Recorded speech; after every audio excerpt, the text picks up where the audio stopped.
Mbote Baimboka Bana Congo, Bino Baibolinga Tolo Bate, magazine Bino interactif, Oyo, Epe Sarabino Basango, Pe et Ambaka Pona Bino Bato Basengeli, Bato Babongi. Lelo yo Benjamin Mwambalom de Pifo, Boebi na Kiti Awa na Oasis du fleuve. Ezali moko ya auberge ya mwana mboka o na kolakisa bino ye Dide Mambweni ye acteur politique a salita na ye makasi na Congo central kasabungaki azalaki te ndeto luki ye na koluka ye to komona ye esika bombama te pesa na acteur politique oyo mwana mboka Dide Mambweni mbote na Mbote ndeko Benjamin Mwamba l'homme d'Empifo et c'est un grand plaisir pour nanga pona komona yo pe na sepeli na ba milliers et ba téléspectateurs peu ba auditeurs ba kolanda biso na radio de la pluie ba kolanda biso partout de gauche à droite dans le monde entier. Je vous embrasse, je vous salue. Très bien, il vous embrasse, il vous salue. Là c'était une manière pour cet acteur politique de faire son réapparition, voilà, voulais-je dire, parce que Akima Bisomwa Musika, qu'est-ce que tu as dit Kakatozui, vous dites centenaire. Bon, santé Kitoko Mingi, je voulais un peu la corriger là où tu parles de l'acteur politique, je ne suis pas vraiment dans la politique active. Oui. Naza un acteur sociopolitique. Très bien. Au monde en plein exercice dans le bureau à ONG SOS sauvons les prisonniers et les personnes vulnérables. Nous travaillons pour les veuves, les orphelins, les enfants, les femmes abandonnées. Nous travaillons pour les prisonniers surtout, où tous avons la séance de travail dans la prison avec toute mon équipe, qui est dans l'itinérance dans la prison. Donc je suis plus dans l'action sociologique que plus dans la politique. Très bien. La politique peut-être que c'est la gestion par excellence, contrairement à ce que les gens croient de une mauvaise connotation à la politique, mais en tout cas je ne fais pas la politique active, je fais la politique passive. Très bien. Alors, comme ancien prisonnier aussi, donc vous avez pensé à vos collègues, hein? Oui, non, je rêvais ça pendant que j'ai fait tout mon temps au Kamolaï. Pendant que le temps je suis allé à Makala, ça m'a permis de réfléchir, qu'est-ce que je peux faire, qu'est-ce que je peux devenir.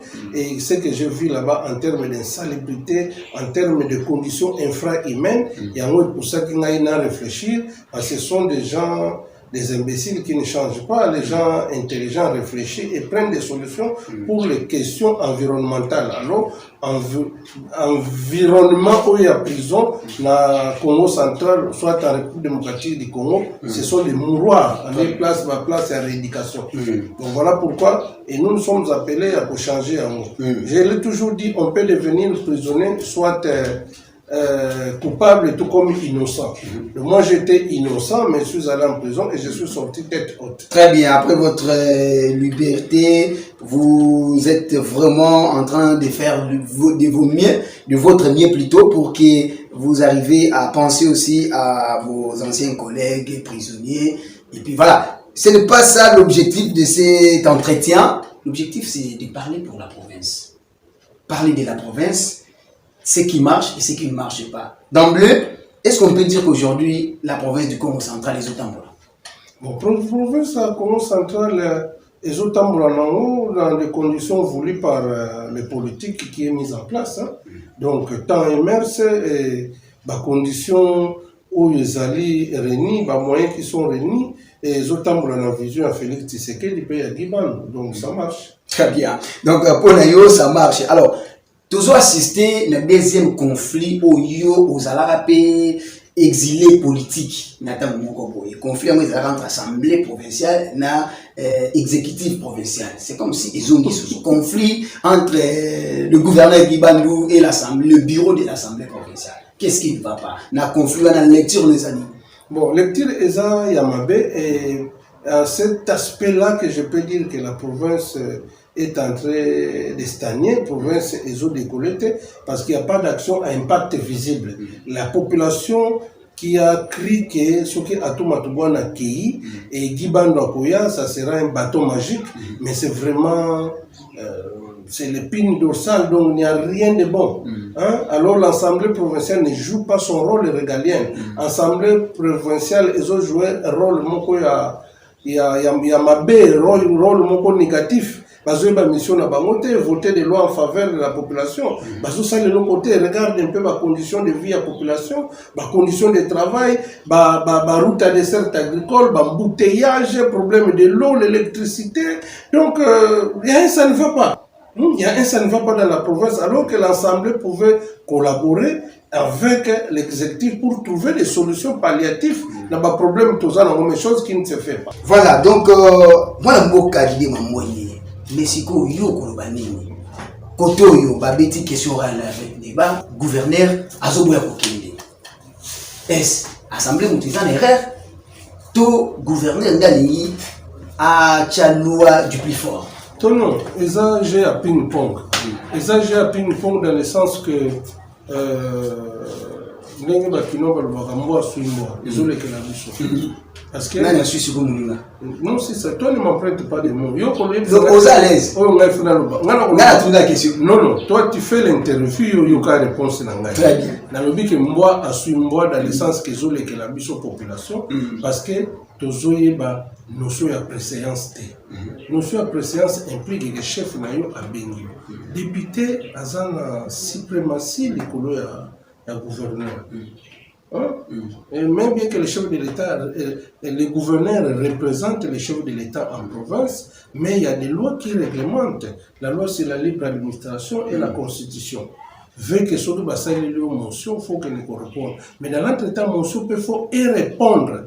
Dans la norme, dans le règlement intérieur, il y a l'Assemblée provinciale. L'Assemblée sur le bureau, il faut respecter cette procédure. Très bien. Ce qui procédure est à respecter. Les présumés accusés à la présomption d'innocence. Ce qui culpabilité est à établie. Alors, tant que culpabilité et gouverneur est à établie, il a le droit de réagir en tant que citoyen congolais. Alors, mais ce qui est vrai, il va répondre ce qui mosuana et remplir ma norme nango. Et quand il a aspect général, ou les à l'aspect spécifique, il y a 6 millions. Alors 6 millions, là, sur le éclatant, et comme ça aspect est belé. Parce que ça fait partie, en bon, des fois qui n'est quitté banque pour le développement. Mais ce qui est vrai, les informations à notre possession, le gouverneur n'a pas eu les 6 millions, il n'a eu que 2 millions 500 2,5. 2,5. Le temps où il y a Azou, Azapina Misala, on peut ça. Explication à qui des gros moment opportun, mais à la monnayage de la manière dont Bazo Kumbelango. Tout le monde un débat entre Madena et Edouard Samba. Bomoni Oezo, Guilhem Panzou et le gouverneur. Mais j'ai des ping-pong là, la population n'a pas besoin de ça. La population a besoin des actions à impact visible sur le terrain. La population a besoin de l'eau, l'électricité, les soins de santé, les routes à dessert agricole, l'embouteillage ici là, tout vaguer librement, tout le monde a là son trapo, tout le monde a stade de Lumumba. On a besoin des actions comme ça, mais on n'a pas besoin de voir tous ces tralala qu'on est en train de nous présenter. Mais c'est comme si c'est le gouverneur qui cherche des problèmes. Parce que Mbongo nano ya déjà cassé. Ibanité, recette ou ana ibanité, ça la nini, et puis au Gesuku Defa Mbongo, alors, Misala Pese Salima, ils ont mon anaté. Est-ce que vous avez dit là, c'est une présomption. Donc, Bolingo Sala est une fuite à l'enfant. Le vrai problème, le gouverneur, c'est sa vision, c'est sa politique générale qui dirige la province. Le gouverneur n'a des fatigues. Bandana Baba Vuidi, Jacques Mbadou, Mbati Bata, Nani Oyo, Atoma Touane, Azwambo, na banque té, Asala découverte té. Atombola Moussa. Parce que tant que tu rétrocession, enveloppe par rétrocession, autant autres produits, ça ne suffit pas pour répondre. Congo central, c'est toute une république. Hein? Pour s'arrêter. Dans les coins et recoins, on a besoin de développement. Donc, il ne faut pas croire que le pays Kinshasa est aujourd'hui. Parlons-en quand même. Est-ce que député national et nabiso, na député provincial et nabiso, est-ce que baza à mesure ya que na Kinshasa budget d'investissement? Les locaux tous ont un problème ya route ango. Pour monde bazo potana nango ya potana.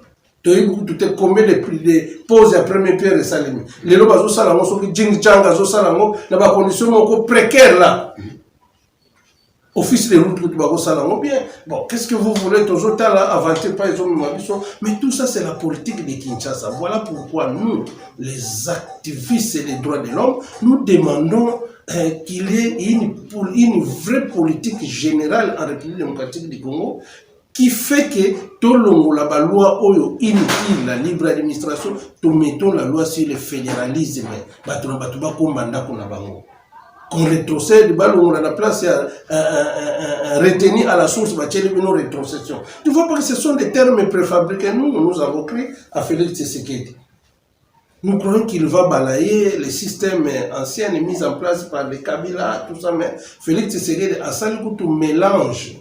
Il y a un père, il y a un fidèle, il y a IDPS. À mélanger un mot et bimisi marque que nous appelons Union sacrée. Et bien bon, merci, mais nous attendons les résultats. Très bien. Au Ketelma, Likolo Makasi, Tozomano Mouké, na ville Matadi. 100 jours ici, Kokaki. Moi, Namboka Dominique Odiambete a se présenté qui devant la presse, a étalé bilan naïe. Oya Sali, na Oya Zoka na Osala, Nandenga et Okuta. D'après, qu'est-ce que c'est qui n'a pas chamoutou? D'après, qu'est-ce qu'il y a mérite qui n'a pas chamoutou?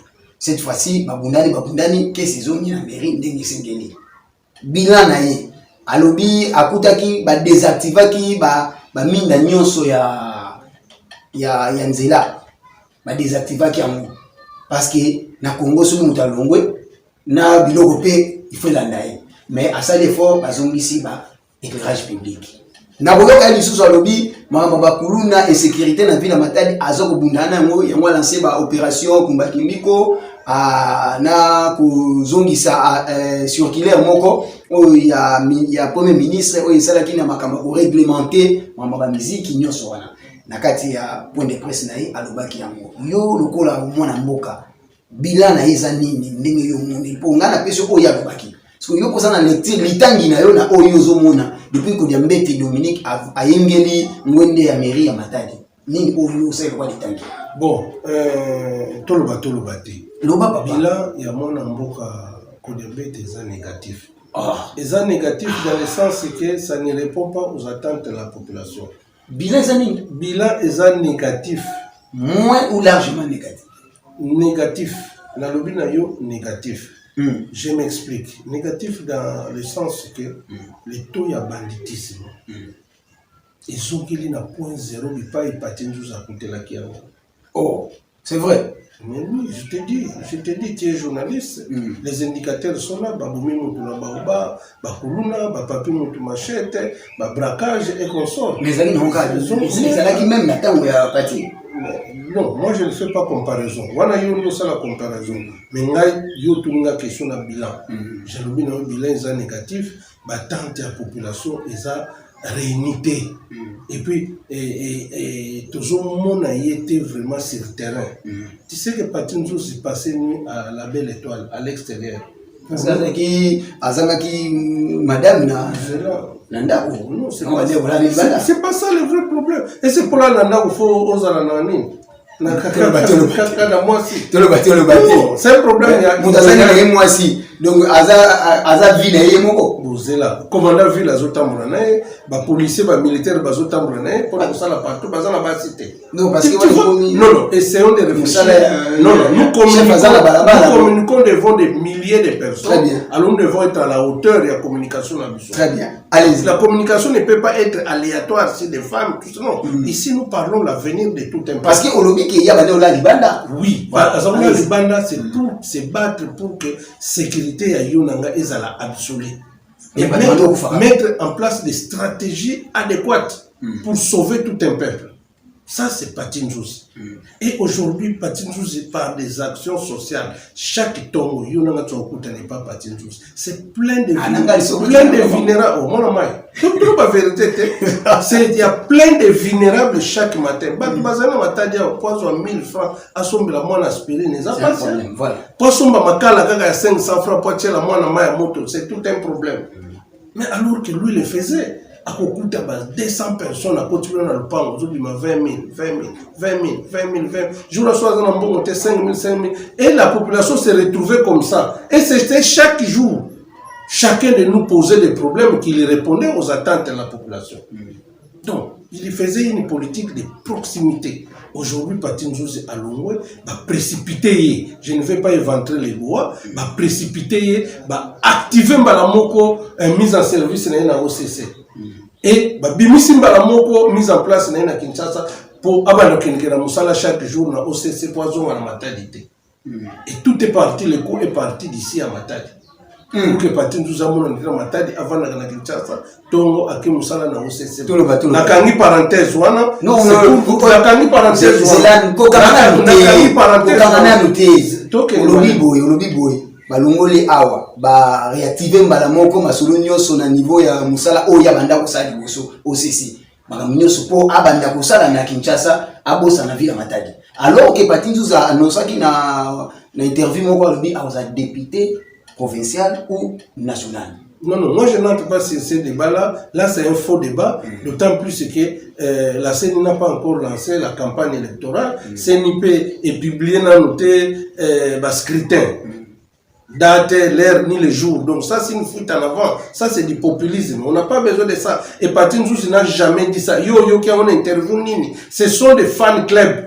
Des gens sans idéal, sans position. Mais je te l'ai dit, Patin Nzouzi n'a jamais fait cette interview. J'ai même ma tête à couper. Journaliste. Ce sont des fan clubs qui ont véhiculé ça. De lui-même, de sa bouche, il n'a jamais sorti le problème électoral. C'est vrai, au moment opportun, tout le monde va être candidat. Didier Mambouine va être candidat, tout le monde va être candidat. Benjamin Mwamba est candidat, tout le monde. Est-ce que ça, c'est un péché? Très bien. Là, c'est un faux débat. Alors, le vrai problème tourne autour du développement. Très bien. Donc, bilan à moi, la Dominique Odiambete, d'après lecture, nous est négatif. On a le bac déjà. On va bien. T'es bandé la caca. T'es bandé la caca. T'es sina le bac. Le bac est sur le sous. T'es pour na négatif. Non, on a le bac déjà. Ni le bac. Bah, on va na mato ba yoki. Voilà, on avance avec. C'est comme ça tout le bateau. Donc, on est habitué avec Messe Didier Mambouine. Parfois, quand il parle, et puis il fait fuite en avance. Yemo kaka. Akimi Amopo Amone qui déjà, ils a madame, ils a bon côté. Bilan, ils a positif. Et moi, d'après ça, la lecture de lui-même, moi, par rapport à la mairie, la mairie, ça, comme Alélo,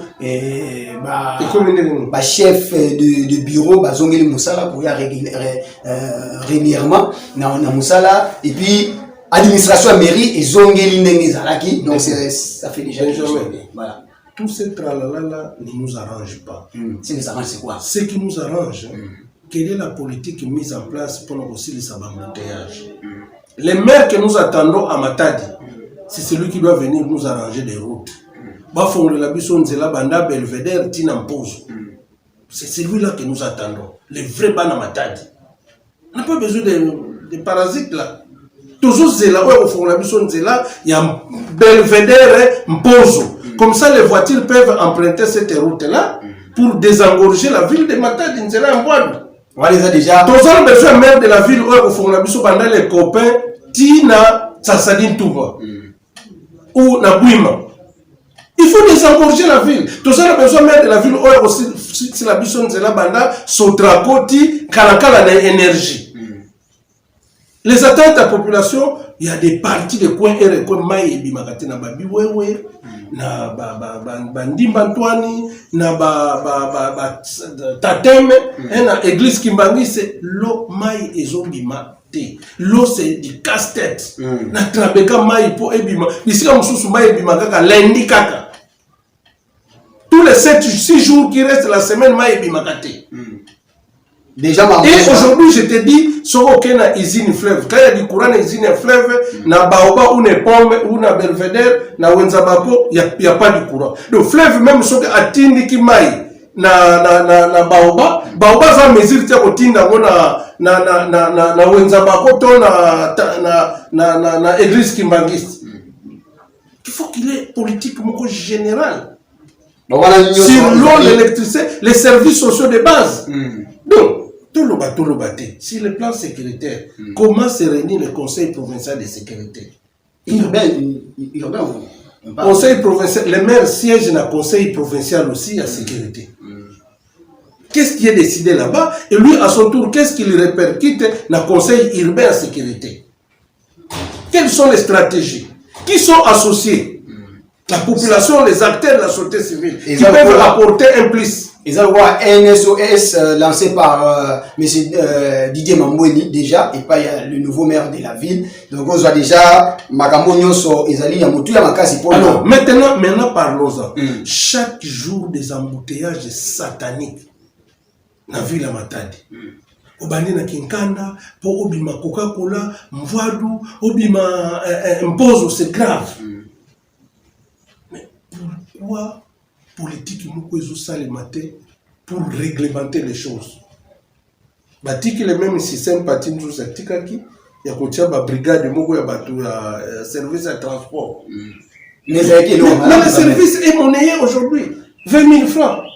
Pour nous le ba pèse 20 000 francs abimika na nzela. Alors il bloque. Bozo comme na nzela muke rétréci mais boza na 3 bandes. 3 poids lourds. Bah on va quitter bazate, bon continue en boutique Kinshasa fatigué. Donc ambulance et coquille ko circuler entre 24 novembre pause.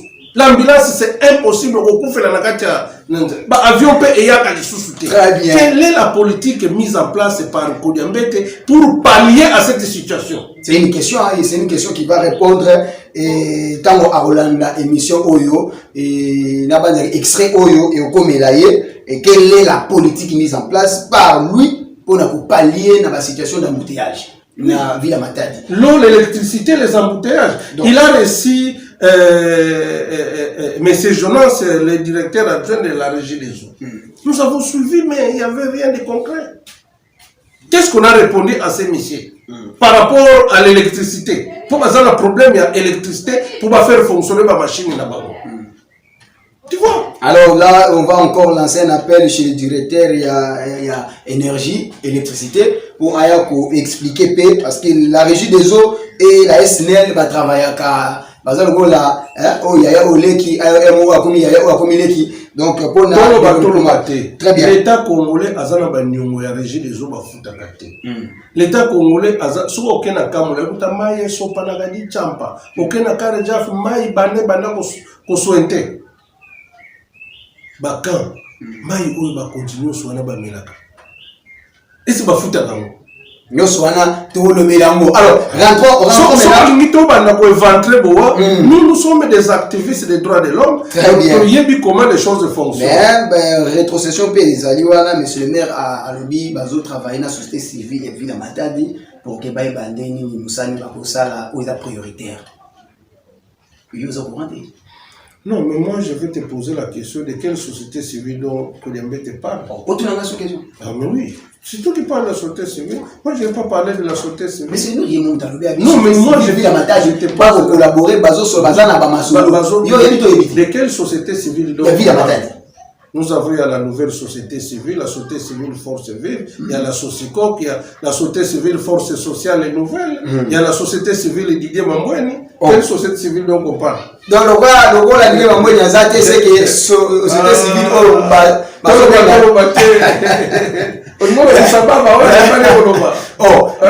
société civile, yango wana Didier Mamboueni. Société civile. Socicoc, force vive ou force sociale ou nouvelle société civile, parce qu'il y a une vingtaine de sociétés. Mingayote. Yo c'est comme maman. Nana kosaki yo. Voilà, merci beaucoup très cher internaute de Chira Bakayamba télévision, amis dans la ville de Matadi, vous qui nous aimez et puis vous aimez quand vous national nzela vanaya boye na kutani na bato esinga totala ki émission na ona groupe na WhatsApp bandi pe tout le baté na éviter celui yo pose en carte mais yeba ki société civile ezali en pour parler na mais c'est le maire pour société civile. Oh société civile c'est péjoratif, c'est vague. Mais quelle société civile? Société civile. Oh wapi. Na éviter. Oh alors tout n'a pas mal ça. Ce qui est ici réellement aux alliés société civile. Éviter à créer château en Espagne. Ah. Éviter à créer château en Espagne. Voilà, donc yo société civile. Aujourd'hui je te l'ai dit. Tout n'a pas mal ça. Les bailleurs de fonds bah, tout, depuis le départ des Nations Unies, tant que Didier Mamboni en prison, Nations Unies a directement fermé ses portes au Congo central. Parce qu'on a violé les prescrits démocratiques des Nations Unies. On a fait le pluie et le beau temps aujourd'hui. Tous les partenaires, Christian Aid, Issaïdé, PNUD, tu prends EISA, tout ça, 11, tous les partenaires qui mettaient l'argent au profit de la société civile pour la démocratie et l'éducation civique. Ils ont fermé leur... Est-ce qu'on a reçu 100 francs? Ils ont fermé leur... déjà, mais alors que si on a déjà banderole, on a maté de la société civile, bah ça va soutenir. Nous, c'est parce qu'on a bafoué, on a piétiné la démocratie. Donc, depuis votre arrestation. Ah, oui. Mais je te lance un défi. Au moins, la banderole ce soir. Mais est-ce que dans ce société civile, pour parler à monsieur le maire, non, évitez de créer un château dans l'Espagne où vous aurez vu ou quoi? Très bien. Voilà. Avançons avec tout le bateau. Et rentrons maintenant l'invitation du VPM à Bengi Assemblée, à Bengi Gouverneur. Est-ce qu'il faut qu'à Makamnabiso, Tomi Milankara, Kinshasa? Oui. Mais il y a la politique générale.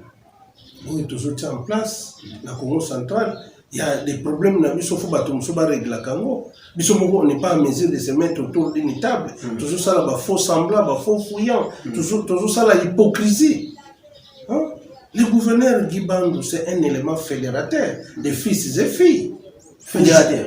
Je dis bien, je pèse bien mes mots, c'est un élément fédérateur. Hein? Mais mal compris. Voilà, sauf la tête. Un élément fédérateur mal compris. Oh. Mais Yaya, t'as la mosaïque à la place. Il a pris l'opposition, la majorité, la société civile, tout le monde. Il a créé des emplois pour tout le monde. J'étais suivi. Un jour, tu parlais à pléthorique. Gouvernement pléthore, commissariat, 10 ministères. La violation même de la Constitution. Non, attends. La violation. La violation. Alors, maintenant, aujourd'hui, c'est un élément fédérateur qui vient au lieu de se fédérer autour de mais comme l'Assemblée provinciale, c'est une caisse de résonance. Alors, on va ça pour faire monnayer, question orale, motion à bango, tout ça. Alors maintenant, le VPM les a rappelés à l'ordre, mais le V à la population va ensemble, tout va être tranquille. Qu'est-ce qui nous produit cette assemblée provinciale? Et le côté, nous avons vu le président Matoussi, là, que j'ai salé en passant, qui était au top, qui faisait bouger les manettes. Mais alors, les conflits et papa qui masse. Tout ça, il y a conflit, papa qui masse match, Timbanzongi la ekingandi, Atuma Tubwana ekingandi, et Kimatusila, et motion de tout ça. Nous allons jusqu'où? Donc, il y avait un agenda caché quelque part pour faire sauter Jean-Claude Mvouemba. Jean-Claude Mvouemba na Simane, Azobeta Bachita Sima. Nous connaissons tous les meilleurs de toute cette cacophonie qui règne autour de l'Assemblée provinciale et l'exécutif provincial. Donc, et c'est au détriment de la population. Donc, Yango a initié question orale. Je n'ai pas dit ça. Je n'ai pas dit ça. Je n'ai pas dit ça.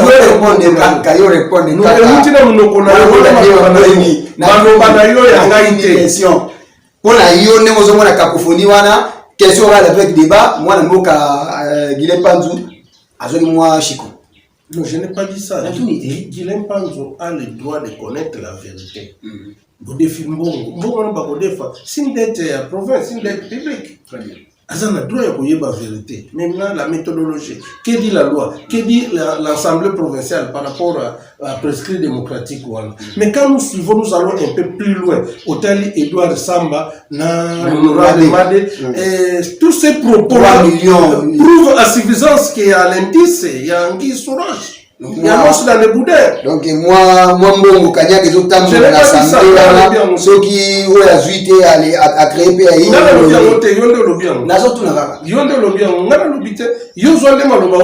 Nalandi, moi, la moka, Jean-Claude Mvouemba. après na juste na sorti na bango na rencontre na VPM Peter Kazadi alobi comme il est un ancien parlementaire, donc il fait allusion au VPM, il est un ancien parlementaire, il connaît les us et coutumes. Donc question le gouverneur doit répondre.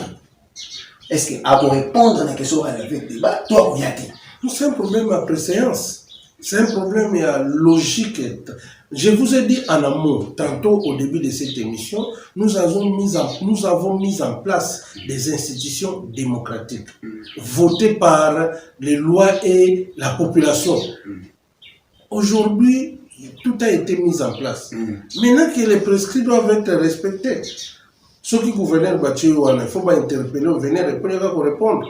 Yo déjà cassé ou t'as en prison, bakanga kio, pona boina bonbon province et tout ça. Il y a quoi justifier, il y a quoi justifier. Donc il y a moi n'importe tambola qui na assemblée. On a non, Toyoki débat il y a honorable Edouard, on a honorable Madé, mon tamboli. Non, on a débat on est stérile. Mais la population a compris quel type. Bon, est-ce que Edouard, là où il est allé avec des gros mots là, est-ce qu'il fallait arriver à 15 000 $ chaque mois, quelque part dans le client? Mais qu'est-ce qu'il cherche à l'Assemblée? Qu'il laisse la place dans la base. L'honorabilité. Lui-même n'a jamais été élu. Azawana n'a ticket à Formosa. Edouard Sango. Ma voté quoi? Ma voté. Ma voté pas. Tout le bateau. Azawana na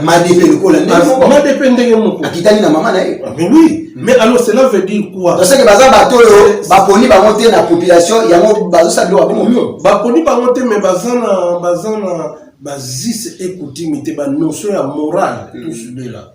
Ce n'est pas la place publique, baza ba honorable, des gens qui ont l'honorabilité. De bateau baza élever la dignité. Il y a des choses qu'ils ne peuvent plus faire. Très bien. Il faut dignité, respect, la moralité, l'éthique, la déontologie parlementaire. Ceux qui ont qui bureau d'assemblée, bon, il devait être sanctionné conformément à la loi. Conformément à la loi. Très bien. Alors, tout le développement. Est-ce que Oyoka qui toyoka kité pour ngai nazaba mbodi mikolo yo ezobeta makasi na oki misala 145 territoire na côté à Bafleuve voilà retire salami. Est-ce que vous pouvez non? Non, ils ont le quota. Rupture sa limité, bazo sala, et le vice-gouverneur était là, en train de ranger la population pour expliquer à la population les bienfaits. Il y a partout, les travaux se font en bonne et due forme. Et je profite de cette occasion de saluer ma bannière qui fait des interviews en direct à l'administrateur du territoire qui explique comment les choses se font. Tout ça, mais ils ont quand même à ce sujet-là, félicitons les chefs de l'État parce que c'est une stratégie qui est en train de réussir, contrairement à l'action des clans au Jacques Mbada Salaka, la Karenja, tant que ça va tol, bâtiment, tout ça, l'administrateur à territoire, le député, bâtiment, monsieur qui n'a pas aujourd'hui, même l'Assemblée, a suivi et évaluation la montée. Mais aujourd'hui, il faut saluer les stratégies mises en place par les chefs de l'État est en train de réussir sur le développement de 145 territoires. Alors, dans la province, mais ça les autres bien basimba o mabe touche à tout basimba o mabe wenzasi di pe bapandi mais ça les autres a pas de tortille, c'est comme si bon rande les autres on va venir. Bon, moi je ne sais pas bino ba journaliste au sala qui itinérance. Vous allez qui n'a marché si débloqué stade de Lumumba, je t'ai vu, Benjamin. Et t'es gars,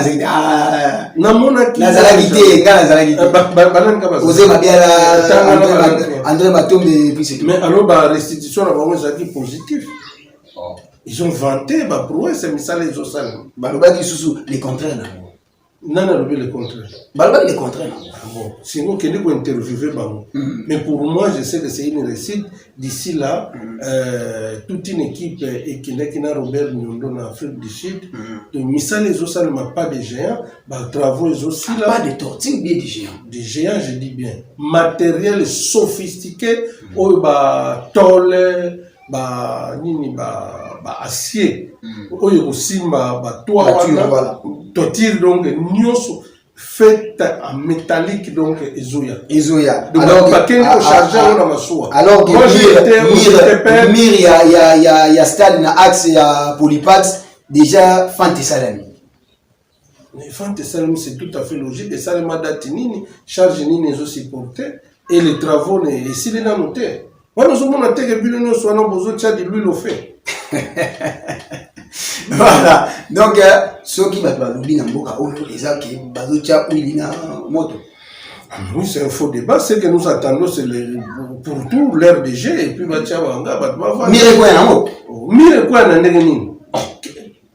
est-ce que tu peux mesurer l'ampleur? Moi, c'est vrai que je n'ai été jamais partisan de la manière dont les travaux et Salima à l'époque à Jacques Mad, je n'ai jamais félicité ça, mais du moins, il faut croire que l'argent de la province a été investi là-bas. C'est des milliers de dollars. Oh, ils ont continué au Bima. Oh, ils ont continué au Bima. Donc, c'est pour ça. Ça m'a bien dit. Aujourd'hui, central, les a mettons-nous autour de l'élément fédérateur, Guibando, pour que tous soient les résultats attendus. Au lieu de nous mettre des bateaux dans la rue. Très bien, merci beaucoup. Toi qui négocié d'entretien à Bisso, le monde à Moka, l'idée m'a qui m'a Bisso Kala pour oui, non, non, personne aux élèves. Après, nous sommes au Sana, Bakoutim, il y a tout bateau, oui, non, non, ils en ont raté. Bon, on a déjà. Tout le de la nation.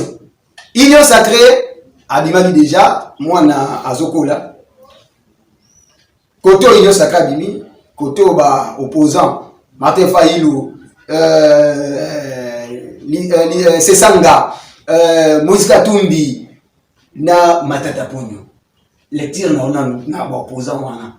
Yozo mona nini, avenir nini na bango. Non, lecture photo sala aujourd'hui fédérons autour de la loi Tchani. Donc la loi Tchani pour la maison spéciale. Non, aujourd'hui les lotos lingatin, il faut te sauver beaucoup. Très bien. Tu fais tous ces opposants là qui sont allés à Lubumbashi, sont allés à identité na bango. So taliba identité na bango ezali soyebi mamonte batabandi ndu bazali mamate fayilu. Oui, mais des pères et des mères. Lelo, en tout cas, nous voulons des pères et des mères. Pour te comprendre, nani azanani. Babi wana de Goma sou Congo. Zalana yo au PDG, Zalana yo maire de la ville, Zalana yo un gouverneur était des pères et des mères. Au chef de l'État des pères et des mères. C'est comme ça que c'est comme ça. La polémique là. Mon problème c'est la loi Tchani. Alors c'est pour dire que nous c'est le cas qui n'a le Bungashi, c'est vraiment du théâtre. Et aujourd'hui aussi, ce qui se passe dans l'Union sacrée, c'est un panier à crabe. Quand tu prends un père, on est bandé l'émission, un père, un fidèle, IDPS. Mosaïque nyonso wana pepe déjà affidèle nyonso à laquelle elle est même les mains qu'on croyait les Kabila jusqu'à la mort. Donc les politiciens versatiles. Donc c'est incroyable. Alors Batouana, est-ce qu'ils ont le cœur à l'ouvrage au sein de l'Union sacrée? Au lieu de tamiser on fait un four tout tamier. Non obstant au critérium, il y a un candidat et l'Union sacrée. Mais les conséquences, nous allons en tirer. Et aussi la loi électorale. La loi électorale doit être une loi qui répond aux attentes de la population. Aujourd'hui, nous sommes l'unique pays dans le monde où il y a plus de 700 partis politiques. Et l'équipe même n'a pas siège à l'Assemblée nationale. 500 sièges, mais vous en avez 700. Alors, 700, plus de 700 partis politiques, pour tous, on a combien de candidats? Des milliers de candidats. Tu vois les ambitions démesurées. Tout le monde veut faire la politique, même ceux qui n'ont pas l'idéal dans la politique. Et moi, qu'est-ce que nous avons fait? Tu évites les fédéralistes, les nationalistes, les capitalistes, les unitaristes. Donc, c'est un fourre-tout. Socialiste banani. Donc, toujours nous allons sans idéologie, sans idéal, on veut faire la politique, sans vision. C'est comme ça que vous voyez, la politique est devenue soit bachalelo. Des gens sans ambition. Et quand tu arrives au pouvoir, au yébité et l'okonine, il faut ça là, parce que au diembelaki à laquelle elle est. Alors, C'est ce qu'il faut éviter. Alors il faut des lois qui ne soient pas taillées sur mesure, des lois vraiment qui disqualifient au bazar des pères et des mères, parce que c'est que le pays est en train de souffrir, le Congo central est en train de subir. Notre argent à Congo central va soutenir la guerre à l'Est. Et quand est-ce que nous sommes se développer? Guerre to ebeli ni mutu ni makolo. Très bien. Bachanga ba mwanga tutu. Oto yebi mitu mikolote suku ba bimela wapi ba mwana ba bimi. Lobi woka ba libérer bango. IGF est en train de faire le travail, on ne se pas kokanga lobi ba libérer. IGF fa kosala bo bakangi ba libérer bango, mais le pays va où? La République des inconscients. Oh, la République des inconscients. Ah mais oui, qu'on se le dise. Dans la République démocratique du Congo des inconscients. Moutinga qui a écrit ce livre là. La RDC, la République des inconscients, Yemoko a commis ministre. La carte de la République des inconscients a ministre. Très bien. L'action humanitaire, Banda Bozoko Yakuna. La société civile autour de la maire de la ville, a créé un mot. Ayokangana noté, Nabenga Epena noté, et je ne ferai pas le challenge devant sa porte. Très bien. Le jour qu'il comprendra qui nous sommes, combien de débats que j'ai fait avec Nkodiambe? Dans toutes les chaînes, il connaît. Combien de débats tout ça là? Donc tu connais les joueurs et son jeu. Mais Nayebi Kodia, c'est un bon parler maintenant qu'il nous un bon parler, mais. Allah Kisabiso Onyoso Aluba. Très bien. Oui, nano, tokoti masolo na bisoko na tosila na lilo na mwana mboka. Conflit assemblée provinciale de Congo central na gouverneur, parce que c'est ce qui est dit. Pas le gouvernement provincial, mais le gouverneur, la personne du gouverneur. Conflit wana ezali, oui ou non, mener ya conflit wana ezali gouverneur Yimoko. Non, c'est faux. C'est l'assemblée provinciale qui ne veut pas jouer son rôle, ou ya Linkoko tana rôle ou ya Bangote, qui veut faire des mixtions dans l'exécutif provincial pour Balia. Très bien. Oui ou non, invitation lancée par le VPN au Assemblée na gouverneur Bakinde pour répondre et la question politique qui a beau moins au Congo central à Zoussala. Oui, le vœu de notre cœur est que le VPN a qu'un ensemble au Vanda Kimia. Très bien. Bila Dominique Nkodiambe 100 jours déjà dépassés et lecture d'ailleurs au Lubaki ezali négatif parce que aux pro Patinjouzi, oui ou non? Non. Mais j'ai démontré que le bilan est négatif parce qu'elles ont répondu à la battante de la population, l'embouteillage, les services sociaux de base, l'eau, l'électricité, les routes, à fond de la busso, nous avons Belvédère impose autour du magasin de la ville. Même en terre bâtie. Même si on a bourreau, on a en terre bâtie, on dit maï. À fond de la busso, nous avons ya bouillement ou ça s'est dit tumbati dans les copains. Tout dit maï. Très bien. Développement de la province à Congo central, oui ou non, gouvernement provincial a échoué depuis l'avènement de Gibando na tête à Congo central. Non, aussi, Gibando n'a pas échoué parce que Gibando c'est un élément fédérateur des fils et filles dans Congo central. Donc Gibando n'a pas échoué, mais plutôt vous avez les peaux de banane pour que et mon akazo salate. Mais il est en train de faire des avancées significatives. Très bien. Oui ou non, Yasuka Yamo na CG Nation, Union sacrée, n'a pas opposant na autour ya Moïse Katumbi na Lubumbashi, ils ont la mise à OEC Salema, Bada Mikende Bazotala. Non, OEC Salema na Lubumbashi, nous allons nous fédérer autour de la loi Tsani et Nabatsini Pouloulou. Nous voulons les vrais fils du pays va gouverner beaucoup de pères et de mères. Oh, Union sacrée à Zosala, et ça c'est un panier à crabe. Dans le sens que tout le monde est fidèle, tu es infidèle, tu es impère, tu es IDPS, et il y a Kalakala, tout ce monde-là, autour de l'Union sacrée, en tout cas, ça nous fait peur, l'Union sacrée, tout le monde est rôle, nous va jouer. Donc, pour nous, c'est un danger permanent pour la République. Très bien. Il faut que Félix Tshisekedi change de stratégie, mais félicitations à son Excellence, Monsieur le Président de la République, parce qu'il a promis que nous allons déboulonner un système moyen effectivement à déboulonner qui Janine Mabunda a déboulonné Batambo Mwamba. Pour nous c'est un fait stratège, mais là où nous ne sommes pas d'accord c'est la gestion na autour na ye makamuzo tambolate. Oui ou non yasuka yango yo parce que Didier Mambweni akoma kolia na ba politique yango aloba soute pour l'intérêt de la population. Menga na lobby te yo oye ko intervenir au kutinga pe na lobby on a lobby donc c'est du tralala, ce sont des gens qui ne savent pas venir me rejoindre parce qu'ils n'ont pas de moindre de je ne parlerai pas na balabala na koloba na journaliste on a mon na hauteur na ngai si tu n'es pas à la hauteur ya kosula nanga na kosula pe na yote na start. Très bien, merci beaucoup Misa Isukia wa oboto pe bondeko na bolingo batata nzambe bomela o mabota mabino Benjamin Mwamba l'homme de Pifo na embaki pona bino mwana mboka Dede Mambweni akima biso kasi tunduki etomoni esengo makasi pe botika la malamu o mabota mabino. Au revoir. Merci beaucoup. Inch'Allah.